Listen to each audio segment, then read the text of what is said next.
여호수아서 24장 14절에서부터 18절까지 말씀 함께 읽겠습니다. 시작. 그러므로 이제는 여호와를 경외하여 온전함과 진실함으로 그를 섬기라. 너희 조상들이 강 저쪽과 애굽에서 섬기던 산 치워버리고 여호와만 섬기라. 만일 여호와를 섬기는 것이 너에게 좋지 않게 보이거든 너희 조상들이 강 저쪽에서 섬기던 신들이든지 또는 너희가 거주하려는 땅에 있는 아모리 족속의 신들이든지 너희가 섬길 자를 오늘 택하라. 오직 나와 내 집은 여호와를 섬기겠노라 하니 백성이 대답하여 이르되 우리가 결단코 여호와를 버리고 다른 신들을 이는 우리 하나님 여호와께서 친히 우리와 우리 조상들을 인도하여 애굽 땅 종되었던 집에 올라오게 하시고 우리 목전에서 그 큰 이적들을 행하시고 우리가 행한 모든 길과 우리가 지나온 모든 백성들 중에서 우리를 보호하셨으며 여호와께서 또 모든 백성들과 이 땅에 거주하던 아모리 족속을 우리 앞에서 쫓아내셨음이니라. 그러면 우리도 여호와를 섬기리니 그는 우리 하나님이십니다. 아멘. 잘 읽겠습니다. 기도하십시다. 하나님, 꽃은 시들고 풀은 마르지만 주의 말씀은 영원하다고 하셨사오니 우리와 꽃과 풀을 의지할 것이 아니라 영원하신 하나님의 말씀을 의지하오니 이 말씀이 우리의 삶의 지표가 되어서 이 말씀을 통해 위로받고 또 이 말씀이 우리에게 기쁨이 되어지게 하여 주옵소서. 감사하고 예수님의 이름으로 기도하옵나이다. 아멘.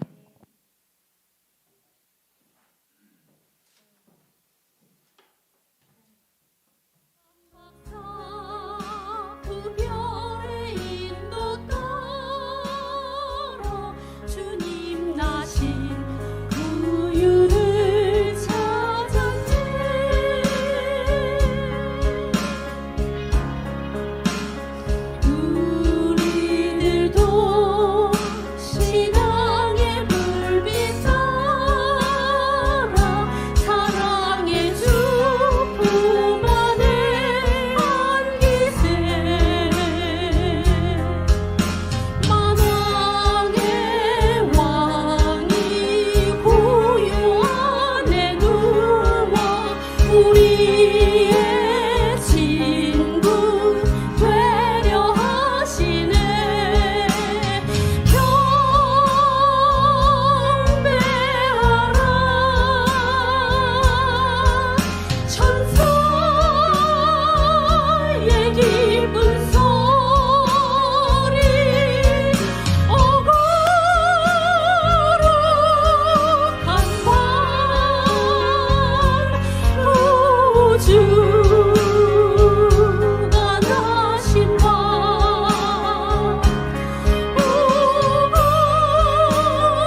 특송 잘 들었어요?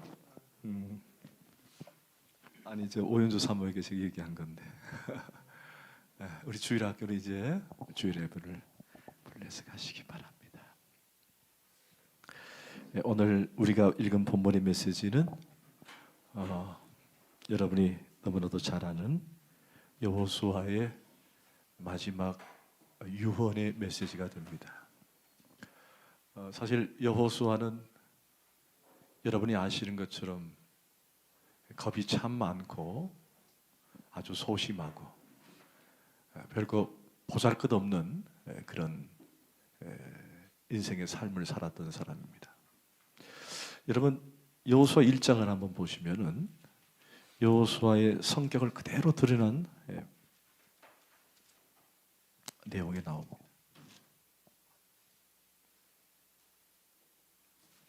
우리 5절에서부터 7절까지 한번 보십시다. 시작. 네 평생에 너를 능히 대적할 자가 없으리니 내가 모세와 함께 있었던 것 같이 너와 함께 있을 것입니다.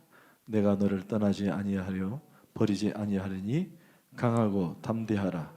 너는 내가 그들의 조상에 맹세하여 그들에게 주리라.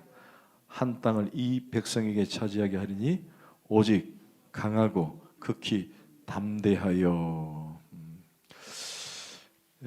하나님께서 하나님의 사역을 감당하는 여호수아를 향해서 끊임없이 뭐라고 펼쳤죠?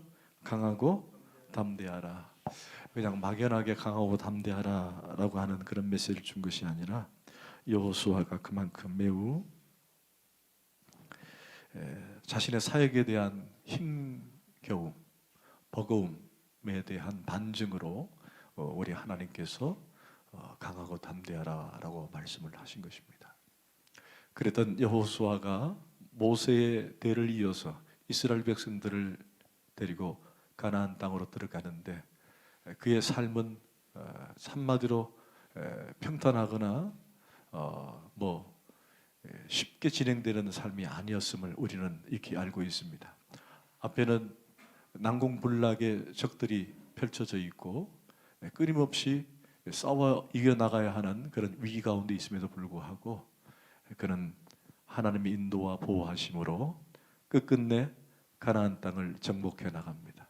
결국 그가 한 것이 아니라 하나님이 하셨습니다. 그리고 이제 여호수아는 모든 사역을 잘 마무리하고 끝날 쯤에 모든 백성을 한데 모읍니다. 이 백성은 여러 종류의 사람들이에요. 피가 다르거나 또는 다른 이방인이라는 그런 뜻이 아니라 함께 출애굽을 해서 함께 광야 생활을 했던 1세대 또는 1.2세대 아니면 2세대 사람들입니다. 물론 여호수아와 갈렙만이 가나안 땅을 정복하지만 나머지 1세대는 다 죽습니다. 어디서? 광야에서 죽죠. 그리고는 2세대 좀 남아있는 1.5세대 또는 2세대들이 여호수아와 함께 이제 가나안 땅에 들어가는데 그들이 이제 아무래도 가나안 땅에 들어가면은 그 가나안의 풍속과 문화에 젖어서 분명히 하나님을 배신하고 배반할 것이라는 사실을 여호수아는 알고 있었다는 것입니다. 다시 한 번 더 다짐을 받기 위해서 여호수아는 넓은 광야에 그들을 다 모아놓고 이제 그가 마지막 유언을 하게 됩니다. 오늘 본문은 여호수아의 마지막 유언이며 동시에 그의 믿음을 잘 보여주는 그런 대목입니다. 오늘 여호수아 23장을 시작으로 해서 여호수아의 마지막 유언과도 같은 내용이 계속 진행이 됩니다. 그 중심 주제는 여호와 하나님을 사랑하라라는 것입니다. 여호와 하나님을 사랑하라. 인생의 마지막에 도달했을 때 우리는 무엇을 전하고 무엇을 남길 것인가 라고 하는 우리 개인의 생각들을 한번 정리해보는 귀한 시간이 됐으면 좋겠어요. 여러분 아직 나이가 20대인 청년 여러분 또는 아직도 가정을 위해서 애써야 할 40대 또는 저와 50대 아니 여기 70대 80대 많은 우리의 다양한 나이를 지닌 우리 주 닮은 식구들이요, 오늘 여러분을 향해 하나님이 부르신다면 여러분은 무엇을 향해 주님께 내려놓고 사랑하는 가족들에게 우리의 삶의 마지막 부분을 고언하겠습니까? 무엇을 남기시겠습니까? 여러분, 내가 인생에 살면서 참 잘 살았다, 그러나 더 살아야 되는데 아직도 내가 굶주려 있다, 내가 부족하다, 너희들은 잘 살아야 된다, 너희들은 많이 배우고 많이 돈을 벌어야 된다라는 그런 유언을 남기시겠습니까? 아니면 오늘 여호수아서처럼 오직 여호와 하나님을 사랑하라는 가장 큰 계명을 남기시겠습니까? 아내가 평소에 장이 별로 좋지 않았어요. 이 장이 좋지 않으니까 묽은 면도 많이 보기도 하고 설사를 많이 하기도 하고, 저와 좀 다르게 아내는 좀 이게 소화기 계통이 조금 안 좋았습니다. 그리고는 나름 유산균제도 먹고 열심히 자신의 이 장 관리를 해오던 쯤에 갑자기 변이 굵기가 자꾸 짧아지는 거예요. 이게 굵기도 짧아지고 또 나오는 속도도 이게 끊기기도 하고, 변을 보는데도 시원하지가 않아요. 그리고는 때로는 설사를 또 많이 하기도 하고, 불현듯 아내가 직감을 했던 것 같아요. 아, 여보, 아무래도 내가 내시경을 좀 해봐야 되겠다, 그러는 것입니다. 근데 내시경을 하기 전에 여러분 아신 것처럼 대장 내시경이 쉽지 않잖아요. 이제 매우 두려워해요. 평소에 했으면 좋은데 잘 안 했어요. 그래서 평소 하면은 주로 뭐 하느냐, 변 검사를 한다든지 아니면은 가까운 병원에 가서 CT를 찍는 거예요. 배에 뭐가 문제가 생겼는지. 근데 CT는 겉은 나지만 속은 안 보이거든요. 특별히 조형제를 넣지 않는 이상은 잘 보이지 않습니다. 이렇게 CT상은 아무 문제가 없는 거예요. 앞에 대전 한방병원 갔더니까 그냥 변만 차이지 아무 문제가 없다 그랬거든요. 근데 왜 배가 이럴까? 그러다가 나중에 안 되겠다 싶었던지 이제 내시경을 해보자. 그리고는 병원에 갔습니다. 그게 아마 2020년 5월 초였던 것 같아요. 제가 따라갔습니다. 따라가서 이제 별일 없겠지. 사실 그렇잖아요. 여러분 생각하면서 뭐 중병이 걸릴 거라고 생각하고 하는 사람 누가 있겠습니까? 별일 없겠지 하고는 이제 내시경실에 보내놓고 수면하고, 그 전에 이제 뭐 약물을 먹는 그렇게 힘들어하더라고요. 뭐 1리터를 먹어야 되는데 막 이렇게 토하기도 하고 막 힘들어하더라고요. 막 그래서 잘 견뎠다가 이제 그 다음 날 내시경을 하고 잠깐의 수면하고 일어났는데 약간 기분이 묘했습니다. 갑자기 진료했던 의사가 보호자랑 같이 들어오라는 거예요. 가슴이 철렁 내려앉는 거예요. 아니 그냥 환자만 들어가면 되지 왜 보호자를 들었을까? 그런데 아냐 다를까 조금 심각합니다. 빨리 큰 병원에 가봐야 되겠습니다. 왜 그렇습니까? 그랬더니 대장암인데 아무래도 간도 조금 심각해 보입니다. 그러더라고요. 뭐 한 대 콕 맞은 것 같은데 뭐라고 표현을 못 하겠고. 근데 아내는 얼굴을 보니까 담담해요. 저는 이미 막 마음이 막 이렇게 녹아내리듯이 무거운데 담담하더라고요. 그리고 제 손을 꼭 잡더니만 여보 힘들지 그러는 거예요. 아니 자기가 왜 힘들지 왜 내가 힘들어? 근데 힘들지 그러는 거예요. 침은 계속 저는 마르고 있는데 아내는 그냥 평안해요. 그래서 이제 집으로 돌아와 딱 앉았습니다.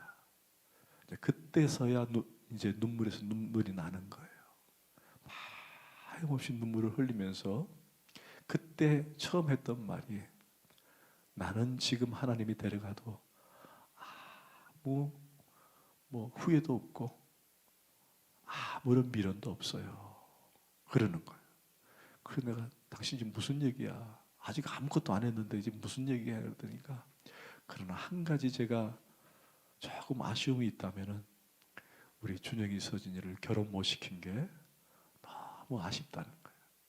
당신만 어떻게 나중에 자신 없이 사진 찍을 때 당신 혼자 어떻게 앉아 있냐면서 그걸 제일 아쉬워하는 거예요. 제일 그래서 걱정하지 말라. 당신 치료받고 잘 완치해서 우리 자녀들 다 보고 결혼 다 애들도 할 것이니까 걱정하지 마라 하고는 저는 부랴부랴 막 이곳저곳 전화를 했어요. 그랬더니 아무래도 서울 아산병원에 가야 되겠다. 그렇게 이제 주변에서 의사 선생님들이 이제 추천을 했습니다. 아산병원을 갔습니다. 한 주간 금식을 시키는 거예요. 계속 금식을 시켜놓고 MRI를 찍고 또 CT를 찍고 그러면서 이제 시간이 한 주간을 보내는데 한 주가 끝날 때쯤에 퇴원을 시키는 겁니다. 왜 퇴원을 시키느냐? 수술 불가 판정을 하는 거예요.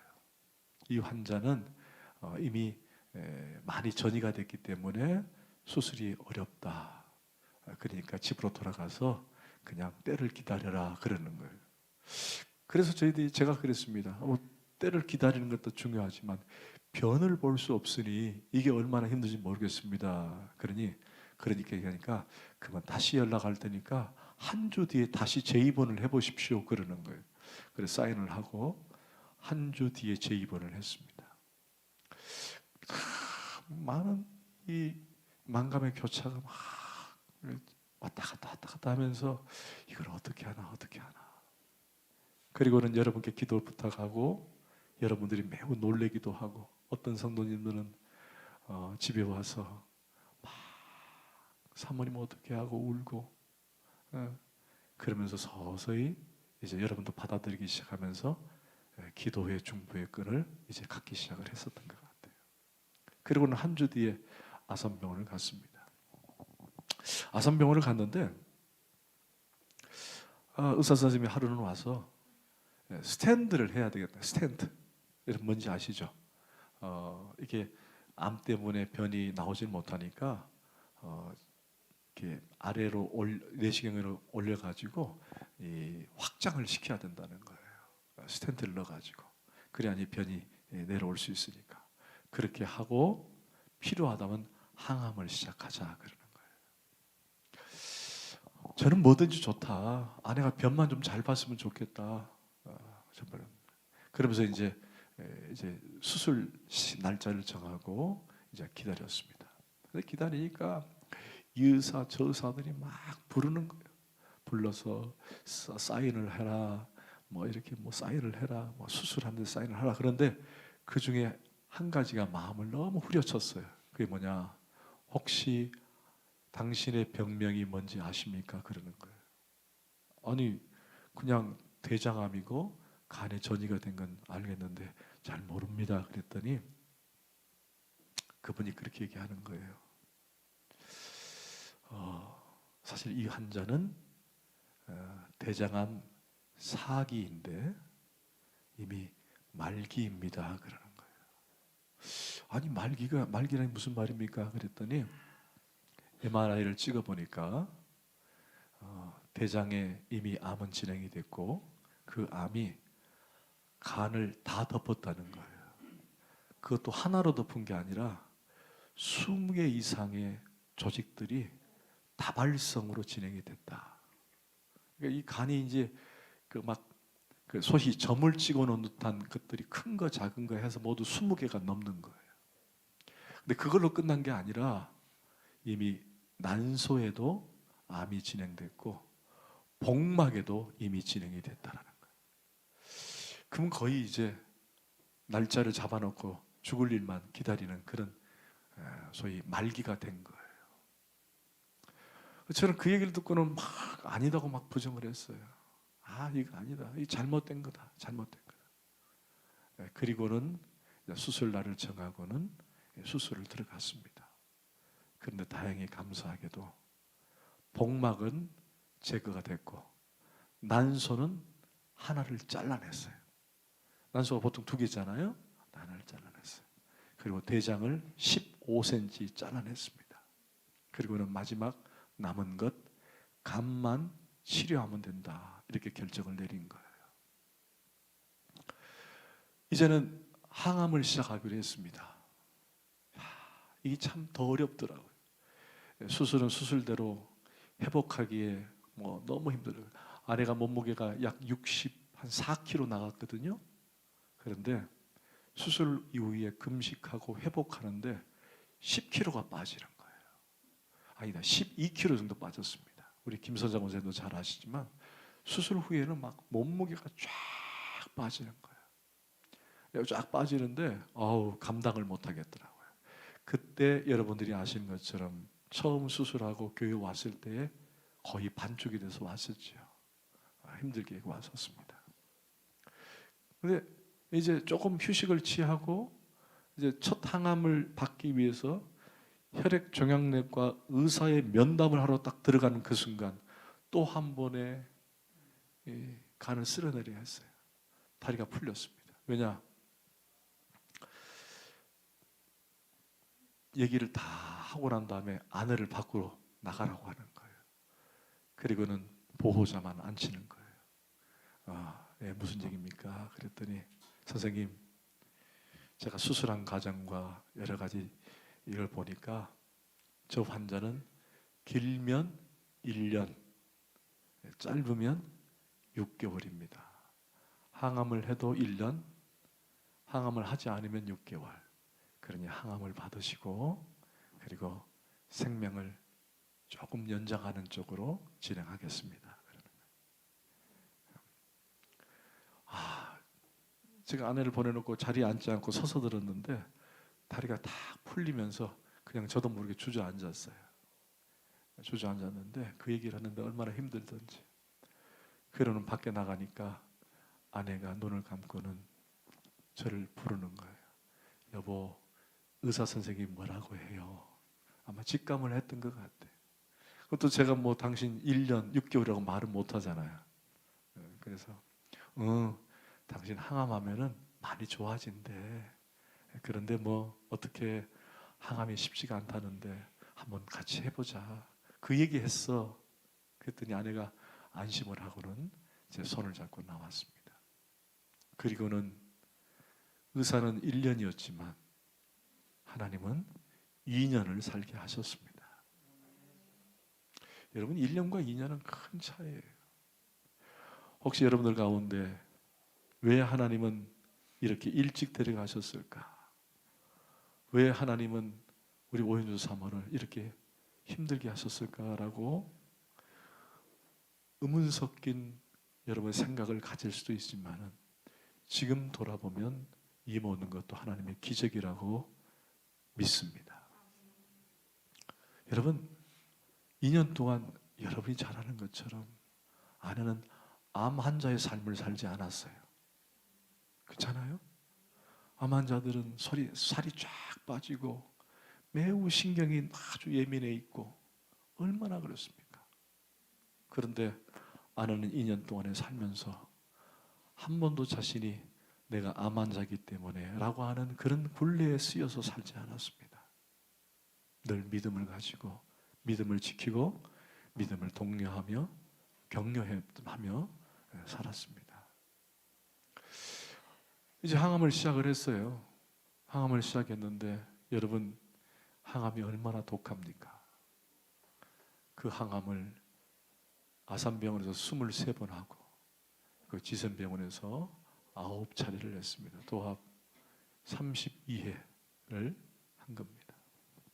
여러분, 항암 힘든 거 여러분 주변에는 아시죠? 때로는 오심쿠투 때문에 잠을 이룰 수가 없고, 한 번은 아내가 아침에 일어났는데 이 누운 베개를 보면서 여보 와봐요 하는 거예요. 가봤더니만 머리카락이 한 움큼 빠져 있는 거예요. 한 움큼. 그 다음날도 한 움큼 빠져 있는 거예요. 한 움큼.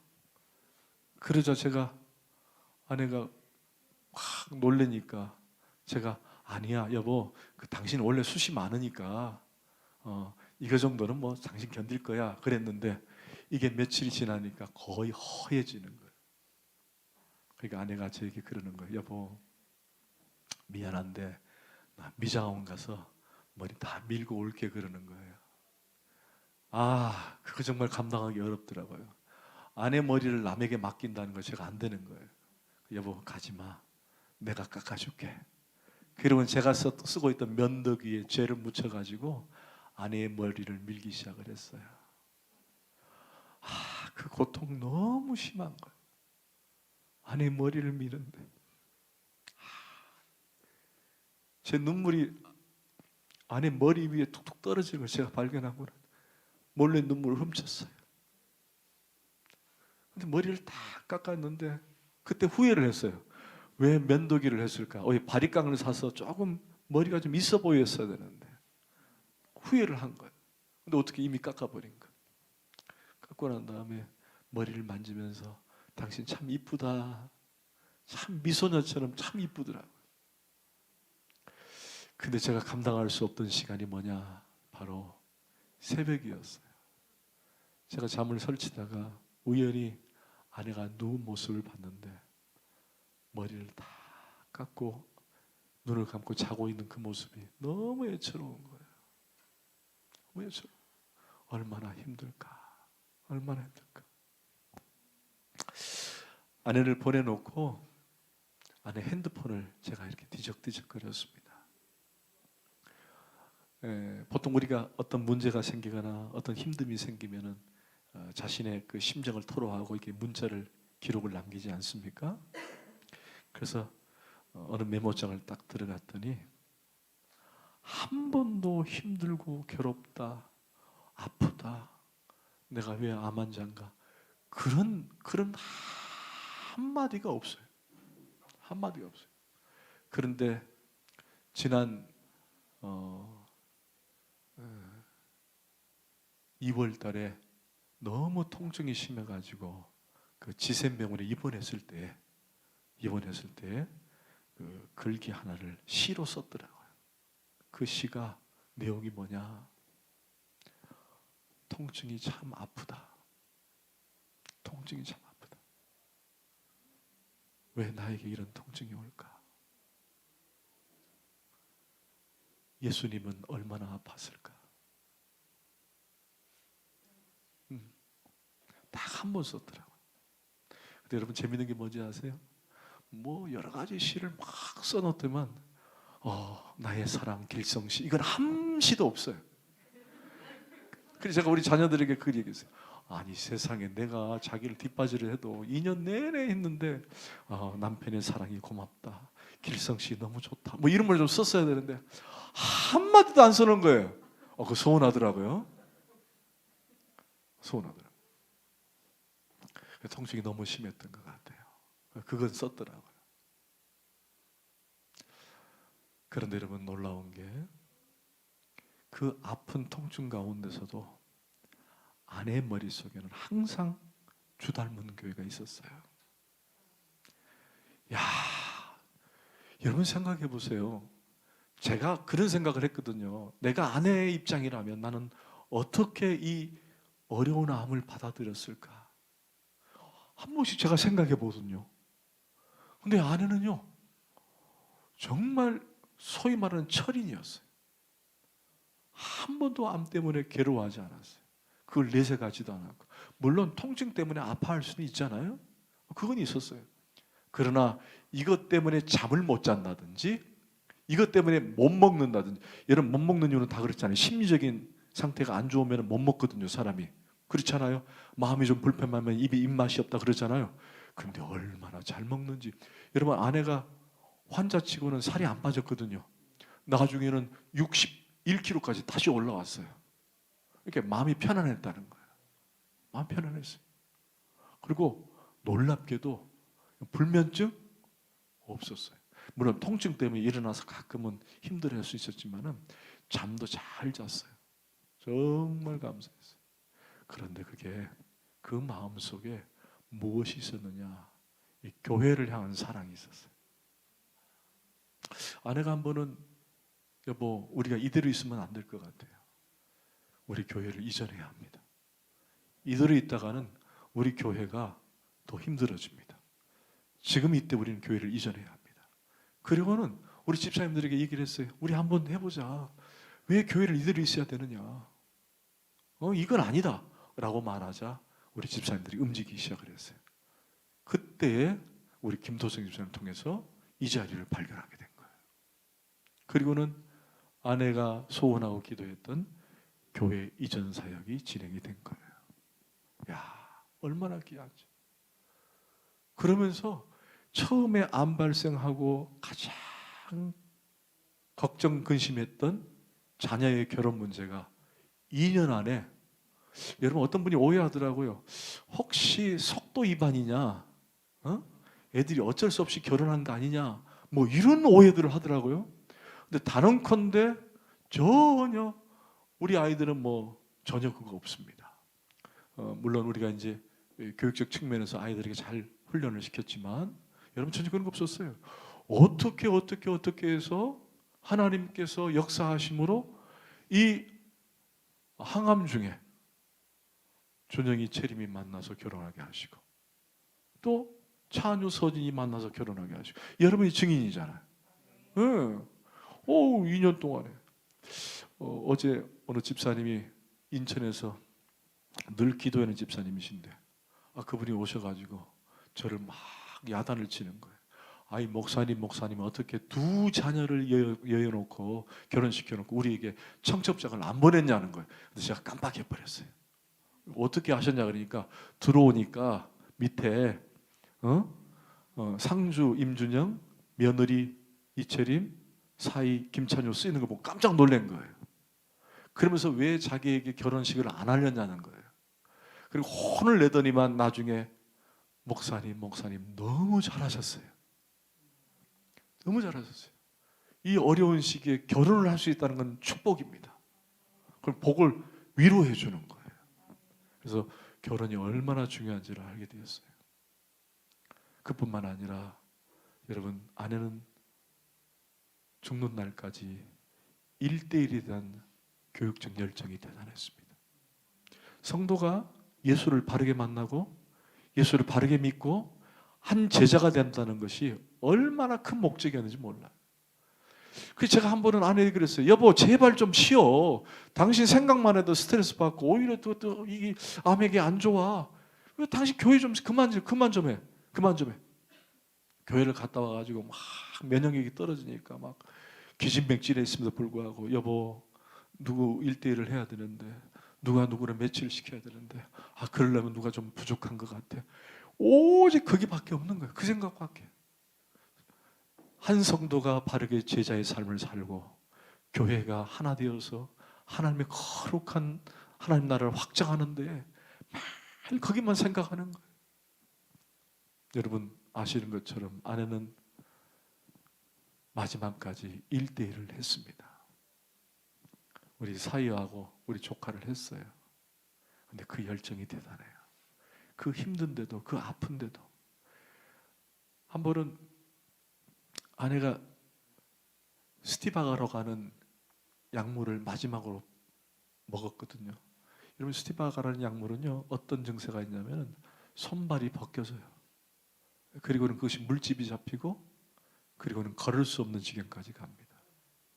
새벽에 아내가 화장실 가려고 일어났는데 못 일어나는 거예요. 왜? 발을 디딜 수가 없으니까. 그래가지고 그 발이 다 부어가지고 물집이 잡히는데 물집 잡히지 않는 부분이 있잖아요. 그 부분으로 일어서서 가는 거예요. 그리고 화장실 갔다가 나와서 너무 힘드니까 너무 아프니까 막 끙끙거리면서 또 잠에 듭니다. 그런데 그럼에도 불구하고 우리 찬이와 찬영이를 주일날 마치고 불러가지고 1대1을 시키는 거예요. 그 아픈 과정에서도.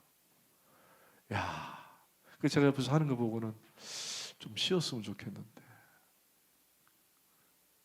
여러분 그 모든 모습 속에는 교회를 사랑하는 것과 여러분이 하나님의 제자가 되는 것이었어요. 얼마나 귀하게 주의 사역을 잘 감당했는지 모릅니다. 결국 아내는 복수가 차기 시작을 했습니다. 사실 암 환자에게 복수는 가장 치명적이에요. 제가 시간 관계상 다 말씀을 못 드리겠지만 사실 복수는 안 차기를 바랬습니다. CT를 찍었는데 골반 쪽에 복수가 보인대요. 근데 의사 선생님 하는 말이 아직 한참 남았기 때문에 복수 빼려면은 숨이 막 넘어갈 때쯤 돼서 복수를 빼야지, 지금 빼면은 오히려 장파열이 생기니까 빼지 말라는 거예요. 그런데 이게 웬일입니까? 하루가 지나고 이틀이 지났는데도 가만히 있는 것이 아니라 오히려 더 커지는 거예요. 아, 이거 큰 문제다. 근데 이제 복수가 차니까 어떤 문제가 생기냐면은 안에 장기를 누르기 시작하는 거예요. 장기를 누르는데 나중에는 복막 전이가 다시 시작됐거든요. 복막 전이가 다시 시작되니까 복막을 누르기 시작하고 간이, 다발성 간들이 계속 확장이 되니까 그걸 누르기 시작하니까 통증이 배가 되는 거예요. 여러분, 지난번에 우리 박현정 원장이 그런 얘기 하는 거예요. 목사님, 암 통증은 일반 통증하고 다릅니다. 그것은 정말 인간이 견딜 수 없는 통증입니다. 그 얘기를 한번 하셨거든요. 근데 아내는 그 통증이 오는데도 그냥 알약 작은 거 진통제 먹고 마는 거예요. 그걸 참은 거죠. 견딜 수 없죠. 이게 복수가 밀려오니까 막 배는 누르지, 막 이 배가 눌러오면서 막 암을 누르니까 통증이 막 심하니까 그때서야 아내가 여보, 내가 심각한 것 같아요. 병원 좀 데려가 주세요. 그래서 단국대 병원에 응급실을 갔습니다. 그때 응급실 갔더니 레지던트가 암 환자이기 때문에 더 이상 치료할 게 없습니다. 집으로 가십시오. 그리고는 항생제를 처방해 주는 거예요. 아, 정말 기가 차더라고요. 아니, 배가 이만큼 나오는데 무슨 항생제냐고. 나가라니까 어떻게 나갈 수밖에 없죠. 그래서 집에 와서 잠을 못 자고 끙끙거리면서 진통제를 먹었어요. 도저히 안 될 것 같아가지고 대전 한방병원 또 지인이 있어서 대전 한방병원 갔습니다. 그랬더니 이번에는 장마비 증세가 있으니까 그냥 이 병원에서 금식을 4일 하라는 거예요. 금식을. 통증 관리는 안 해주고 항생제 투여와 함께 그냥 일반 진통제만 계속 주니까 4일 동안 통증이 너무너무 심해. 너무너무 심해. 막 제가 문자를 보내도 답을 안 하고 전화를 해도 답을 안 받는 거예요. 자녀들을 데리고 가는데 오지 말라는 거예요. 너무 힘들어서. 그래서 아내가 도저히 4일째 되는 날 거기서 안 됐던지 여보 다시 단국대 병원 가야 될 것 같아요. 그리고는 외래를 신청을 했습니다. 외래를 신청했더니 거기 혈액종양내과 의사 선생님이 아무래도 입원을 해야 되겠다. 그때가 소위 말하는 배가 만삭이 된 거예요. 여러분, 만삭 아시죠? 애가 거의 막달 때쯤 되는 배. 근데 그것도 쌍둥이 정도 있는 배가 되는 거예요. 그 입원을 해서 선생님이 아무래도 안 되겠다. CT상에는 이 복수가 별로 아닌 것 같은데 육안으로 봤을 때는 분명히 복수인 것 같다 하고는 기관 삽입을 했습니다. 그런데 여러분, 우리 1리터 병이 어떤 병이에요? 1.5리터 병, 1리터 병 아시죠? 보통 생수 8리터가 나오는 거예요. 여러분, 8리터 같은 거 어마어마합니다. 그게 옆 관을 통해서 나오기 시작하는 거예요. 그리고 처음으로 바르게 누웠습니다. 그런데 여러분, 복수를 빼면 뭐합니까? 그동안 복수를 차고서 눌렀던 장기들이 활동을 안 하는 거예요. 활동을 안 하는 거예요. 그러니까 변은 변대로 꽉 차 있고 먹으면 먹은 것대로 소화는 안 되고, 한 번은 관장을 시켜주겠다 그래서 관장하러 갔어요. 관장을 시켰는데 변이 그래도 안 나와. 그래서 조금 있으니까 여보 변이 나올 것 같아. 그래서 앉았는데 여러분 혹시 찰흙 아시죠? 찰흙을 약 빚으면은 그 다음날 뭐 며칠이 아니라 그 다음날 보면 약간 굳어 있잖아요. 그것이 3개가 나오는 거예요. 변에서. 그래서 제가 이제 저는 아내 변을 자주 만지거든요. 왜냐하면은 항암 이후부터 변에 대한 그게 보이기 때문에 그걸 잘 확인해야 돼요. 그래서 저는 아내가 여보 이 변이 좀 이상해요. 그러면 저는 손을 넣어서 변을 이렇게 만져보면은 씨앗이 있는지 소화가 안 되는 것인지 제가 확인을 하거든요. 근데 그날도 변이 나왔는데 찰흙 같은 것이 3개가 나왔길래 얼마나 굳어 있는지 변기통에 있는 변을 3개를 딱 꺼내 가지고 이렇게 주물러 봤어요. 여러분 변은 보통 어떻게 돼요? 그렇죠. 딱 이렇게 주먹으로 딱 쪼으면은 이게 찌직하고 이게 분산이 돼야 되잖아요. 돌멩이처럼 딱딱해가지고 이게 그대로 있는 거예요. 얼마나 힘들었을까. 그리고는 이제 병상으로 왔어요. 병상으로 왔는데 한 번은 여보 이상해 하더만 딱 일어나는데 바로 거기서 막 그냥 이제 시작하는 거예요. 이게 그게 떨리기 시작하니까 위에는 또 뭐지 변을 보내는 거 하제라 그러죠. 하제 변비약을 위로는 먹으니까 이제 그때부터 나오기 시작하는데 이거는 화장실 갈 시간이 없어요. 침상에서 막 싸기 시작하는 거예요. 그리고 이제 제가 막 이 안에 이제 변을 다 받아주고 이렇게 닦아주니까 아내가 하는 말이 무슨 말이냐? 여보 미안해 그러는 거예요. 뭐가 미안해 그래?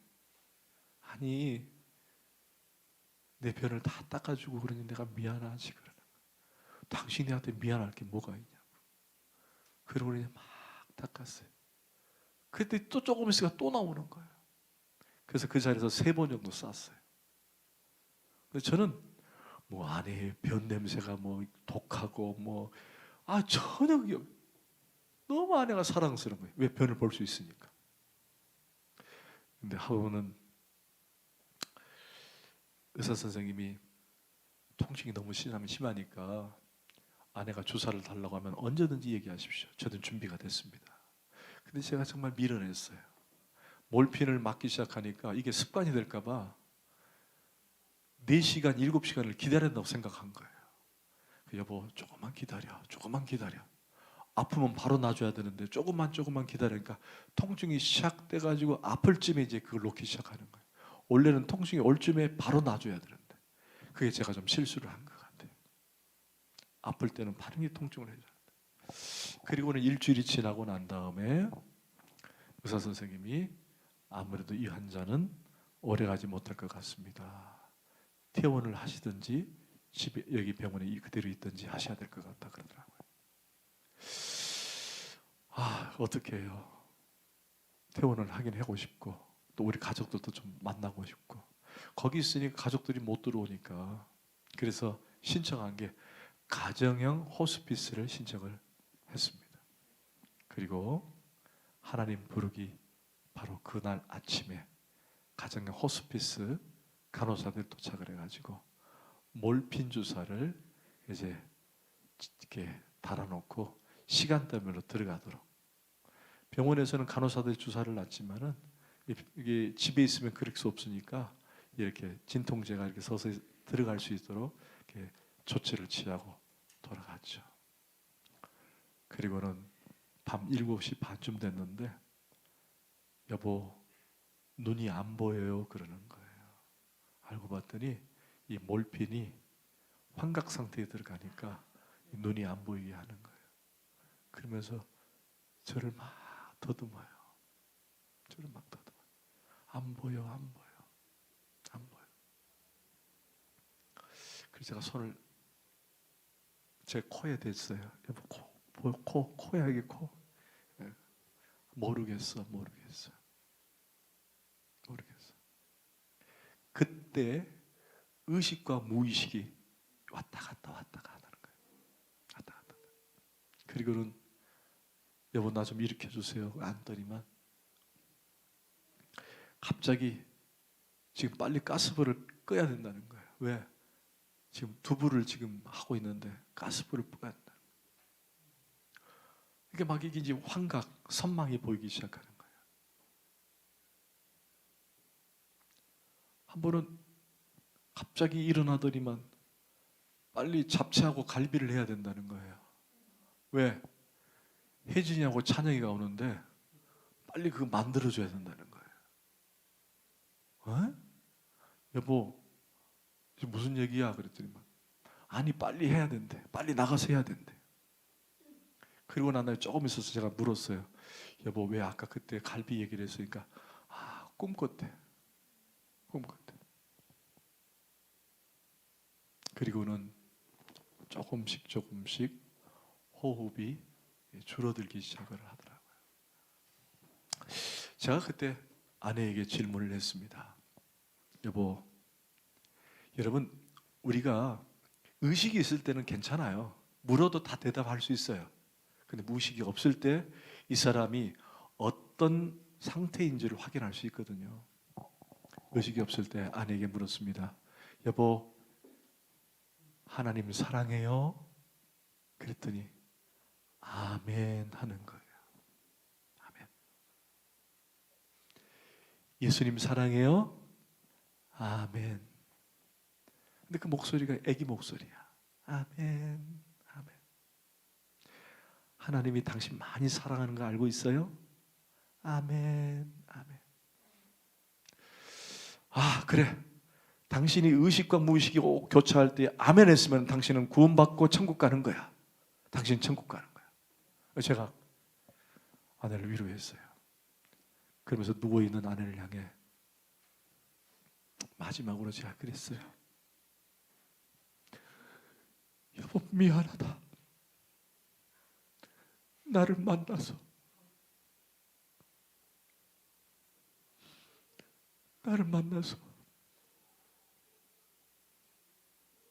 나랑 개척해서 그 어려운 개척을 같이 하다가 20년 동안 어머니 모신다고 고생했고 그 개척할 때 얼마나 힘들었어. 미안해. 그랬더니 아내가 아니야, 괜찮아 그러는 거예요. 그래서 제가 아내에게 아니야, 내가 미안해 당신에게. 당신 힘들게 한 거 내가 미안해. 그랬더니 아니라는 거예요. 자기는 괜찮대요. 그래서 왜 괜찮아 그랬더니 그 숨이 넘어가면서도 유머 감각을 잊지 않고 있더라고요. 사랑하니까 이러는 거예요. 사랑하니까. 그래서 당신은 사랑하니까 지금까지 견디고 참고 했다라는 거예요. 그래서 제가 여보 힘들지? 조금만 참아. 그러니까 네 하는데 그게 아주 순수한 아기 목소리로 네. 지금도 잔상이 계속 들려요. 그리고는 8시 50분경에 아내가 서서히 호흡이 줄기 시작하더라고요. 그리고는 정각 9시에 호흡이 멈췄습니다. 그리고 아내를 깨웠습니다. 아직 서진이하고 찬유가 안 왔다고. 조금만 힘내라고. 그런데 결국 하나님은 그 시간에 오사마를 고통이 없는, 슬픔이 없는, 아픔이 없는 천국으로 데려가실 것입니다. 오늘 아침에 찬양 가사가 그러는 거예요. 내가 우리 작은 엄마라서 그런 것이 아니라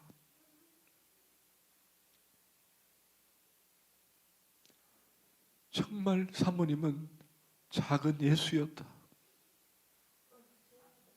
작은 예수였다. 예수의 삶을 살았다는 거예요. 복음을 향해, 교회를 향해, 성도를 향해 한 번도 쉬는 내색 안 하고 오직 예수를 위해 산 삶이었다. 내가 조카가 그런 말을 하는데 고맙기도 하지만 너무 내가 빡세게 살게 했는가 싶기도 하고.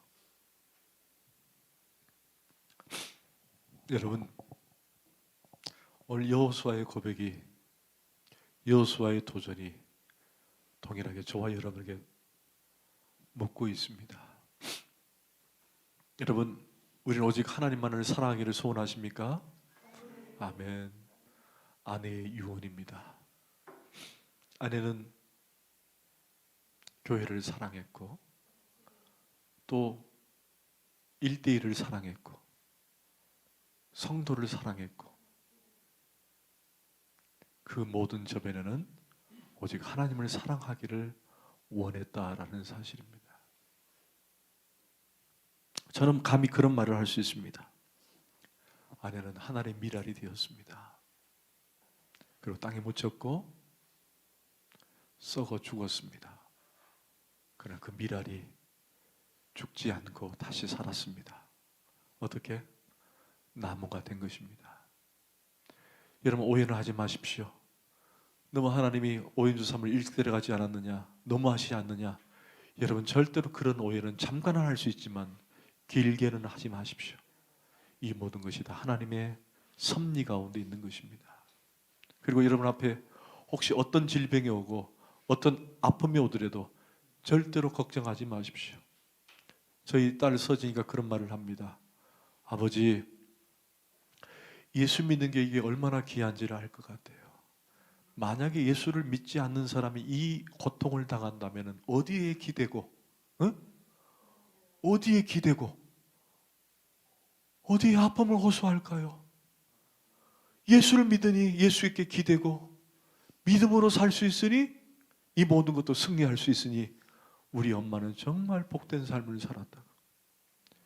여러분, 언젠가 우리는 하나님 부르면 두 손 들고 다 가야 됩니다. 아멘. 그게 건강하게 갈 수도 있지만 질병으로도 갈 수 있고 아픔으로도 갈 수 있습니다. 저도 마찬가지예요. 그럴 때 여러분은 어떤 자세를 취할 것인가가 중요합니다. 여러분, 하나님 부르시면 가실 거죠? 그런데 그때 믿는 사람은 다릅니다. 하나님을 의지하기 때문에, 그분을 의지하기 때문에 위로를 받고 천국을 소망할 수 있게 되는 거예요. 할렐루야.